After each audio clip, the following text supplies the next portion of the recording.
Today, a judge ordered mental health treatment for a man accused of randomly shooting 3 people in Aurora last summer. Thanks for joining us. I'm Sam Shocker. I'm Alexandra Lewis. This move comes 2 months after Austin Benson was found mentally incompetent to stand trial. But the move to get Benson help won't have any effect on his stalled criminal case. Kevin Vaughn from our 9 News Investigates team joins us to kind of sort this all out this afternoon. Kevin, they're getting him help, but it's not aimed at restoring his mental competency so he can go to trial. So what is happening here? Well, Alex and Sam, that's about the size of it. He's headed to a state program known as Bridges, but the aim there is to help him understand the situation he's in currently.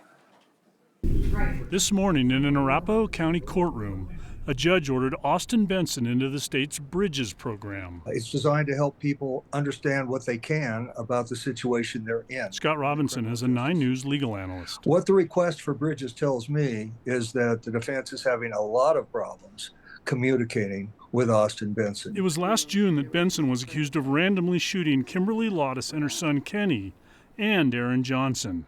In January, Benson was found mentally incompetent to stand trial. If they are not competent to proceed, it means they not only don't understand the legal process, but they are not in a position because of mental illness to assist their attorney in their defense. It's not the first time Benson's been in this situation. I shot him.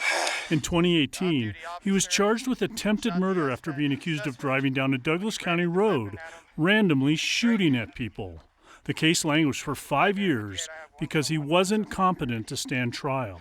A judge dismissed the charges in 2023. Our justice system has always treated incompetent defendants as someone who could not go to trial. That's where Benson is now. At the same time, prosecutors and defense attorneys told the judge this morning they were conferring in the case, suggesting they may be trying to reach an agreement on how to proceed. Benson needs mental health treatment, in hospitalization mental health treatment, and it may be that they're trying to figure out a way to get that done. With legitimate concerns about public safety, there are really only 2 options for prosecutors. One is to seek treatment that would be aimed at returning Benson to competency and then taking him to trial. The other is to try to reach an agreement under which defense attorneys would agree to voluntarily commit him to a mental health institution. We expect to learn more when Benson returns to court on May 9th. Live in the newsroom, Kevin Vaughn, 9 News. Live in a noisy newsroom back there, Kevin. Thank you so much for that update. The Thompson School District says it placed a middle school administrator on leave. According to a district email sent to families, Lucille Irwin, Principal Dr. Olivia Giuseppe, has been put on paid administrative leave pending an investigation. The district has not clarified what that investigation is about. It comes as controversy surrounds the district. Last month, Thompson School Board member Nancy Rumfeld wore a T-shirt to a meeting, and the shirt's message sparked outrage and debate over the inclusion of transgender women in women's sports. The controversy prompted a large turnout and brought small protests to the board meeting earlier this week. Rumfeld has not worn the shirt to school ever since last month. A woman is set to spend the next 20 days behind bars after being sentenced for voter fraud. According to the 23rd Judicial District, 70-year-old Castle Rock resident Joy Beth Lewis admitted to getting a presidential ballot mailed to her landlord who died. They say she forged his signature and submitted it. She later casted her own legitimate ballot in the same election. Lewis pleaded guilty to voter fraud.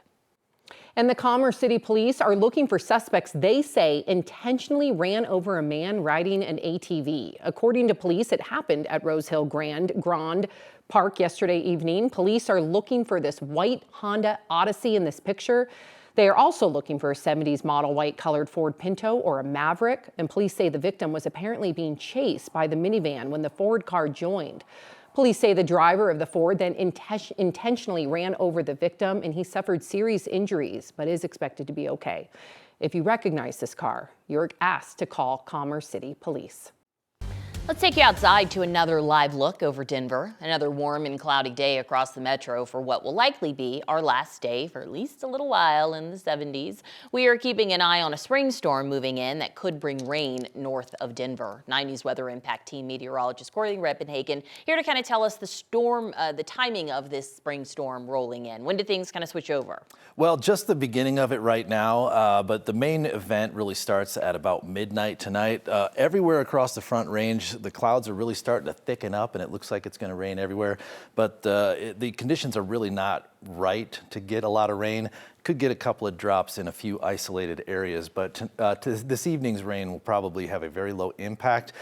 And now it's still 70 degrees out here in the Denver area, but take a minute and say goodbye to those 70s because they won't be here for a very long time. We're changing the pattern, and we're mostly going to be in the 50s and 60s for about the next 10 days. So not awful, but not 70. Here's the Saturday forecast for you here. The rain really starts to set in at about 1 o'clock in the morning, going to about 7 or 8 a.m. Could be pretty heavy stuff overnight into tomorrow morning, but then it takes a break. So if you sleep into 11, first of all, congratulations, good for you. But you will also notice that there's no storm. There could even be a little sunshine. So there'll be some big puddles on the ground, but it might leave us alone during the day. You can see that here. These are the rain chances in Denver between 4 a.m. and 8 a.m. Pretty good. And then between 4 p.m. and 6 p.m. it starts to rise, and it's very widespread coverage, most likely snow, but snow that melts on contact might as well be rain. We're looking at less than a ½ inch of snow on the ground here. And then Sunday afternoon, it starts to die down once again. So it really does look like the daytime hours will leave us alone, but in all total, we're going to get a lot of rain. Corey, thank you. Be mindful of where you park starting next week because the spring season means the start of Denver street sweeping. Denver's street sweeping season begins this coming Tuesday. The Denver's Department of Transportation and Infrastructure is reminding residents that the parking restrictions that support the program will be enforced once the season starts. If you forget to move your car, the city will issue a $50 ticket. It's all part of the city's effort to make Denver cleaner. It's an opportunity to remove all the dirt and debris on our streets, and that accumulates close to the curb, and it keeps our water clean and it keeps our air clean. Be on the lookout for those red and white sweeping signs to know when they will be in your neighborhood, and this season goes through November.